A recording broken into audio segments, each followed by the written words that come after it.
Este é mais um momento para explicação da palavra de Deus. O texto base para a nossa reflexão está no Evangelho de João, capítulo de número 9. O tema central que consideramos neste capítulo, o poder transformador de Jesus. Jesus ia caminhando e viu um homem cego de nascença. E os discípulos interrogaram Jesus: Mestre, quem pecou? Foi ele ou foi os seus pais para que nascesse cego?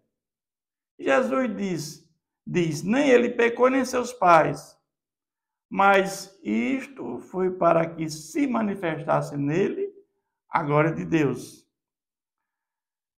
E Jesus, ele cospe no chão, ele faz um lodo, e ele aplica nos olhos desse homem cego. E pede para ele que ele vá até o tanque de Siloé que tinha ao lado, que quer dizer Deus enviado. E ele se lavou. Quando ele se lava, ele volta enxergando, ele volta vendo tudo. Então, os vizinhos daquele homem que conheciam como mendigo perguntaram, né? Ele pediu esmola, o que tinha acontecido com ele? Como é que os olhos dele foram abertos? Todos ficaram admirados. E respondeu ele, o homem chamado Jesus fez lodo. Ele contou a história, né, aos seus vizinhos, à circunvizinhança. Ele fez um lodo, colocou nos meus olhos e eu fui até o tanque e me lavei e estou vendo. E um me perguntaram aí onde ele está, eu não sei. Ele fez isso e saiu. Mas os fariseus vão interrogar o cego. E o cego vai dizer a mesma história que Jesus tinha feito. Aquilo, né, aplicou aos seus olhos, aquele lodo, e ele ficou curado, ele ficou com a visão restabelecida. Ele diz que esse homem não é Deus porque não guarda o sábado. Você imagina que a preocupação desses homens fariseus da lei era guardar a lei e o sábado. Ele não estava preocupado com a vida de uma pessoa que desde nascença sofria de cegueira. Imagina uma pessoa cega que passa a ver o poder transformador de Jesus na vida de uma pessoa. O quanto isso é importante. E o mais importante, nós vamos ver que é a salvação das pessoas. Jesus pregava o reino de Deus. Mas também Jesus fez esses milagres para mostrar o seu poder transformador, que ele era o próprio Deus encarnado, que ele era o Messias prometido, que eles não criam. Mas os judeus não acreditavam que esse homem fosse cego.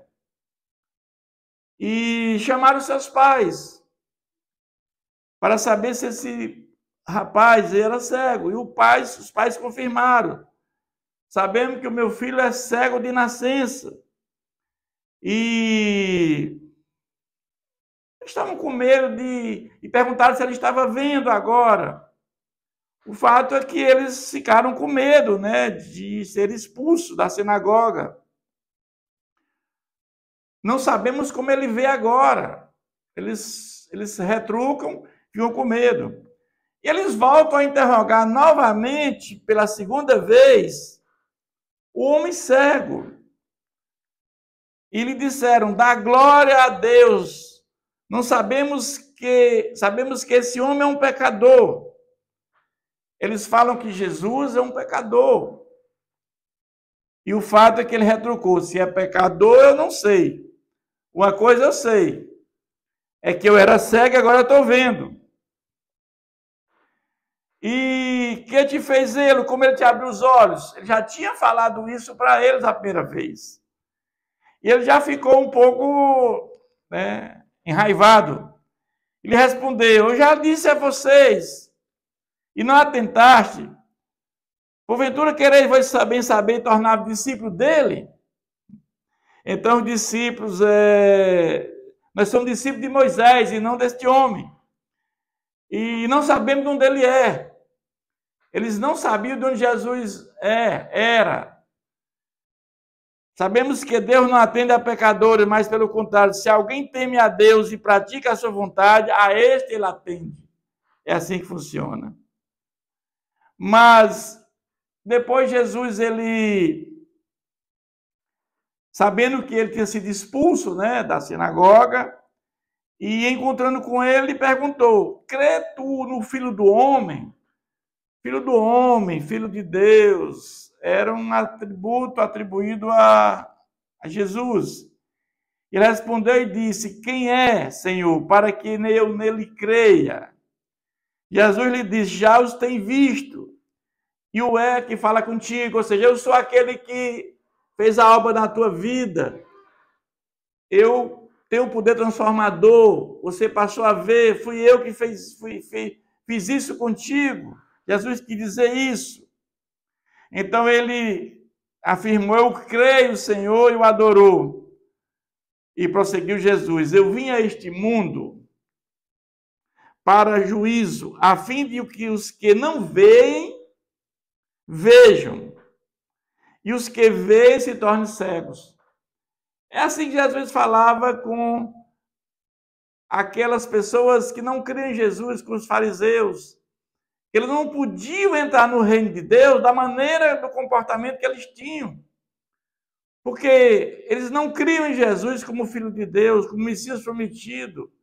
Apesar de tudo que Jesus tinha feito, de todos os milagres que Jesus tinha feito para provar que era o Messias. Mas eles entendiam que o Messias não viria daquela maneira, que seria o Messias terreno, para tirar o jugo, a opressão, que tanto eles tinham já passado durante muitos anos.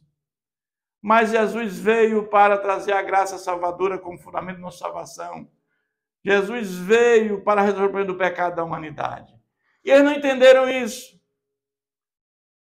Mas Jesus, ele está hoje ao lado do Pai, e um dia virá voltar para julgar toda a humanidade. Aqueles que fizeram o bem, para um dia estar com ele por toda a eternidade. E aqueles que fizeram o mal, o juízo, para o tormento eterno. Que Deus continue nos abençoando.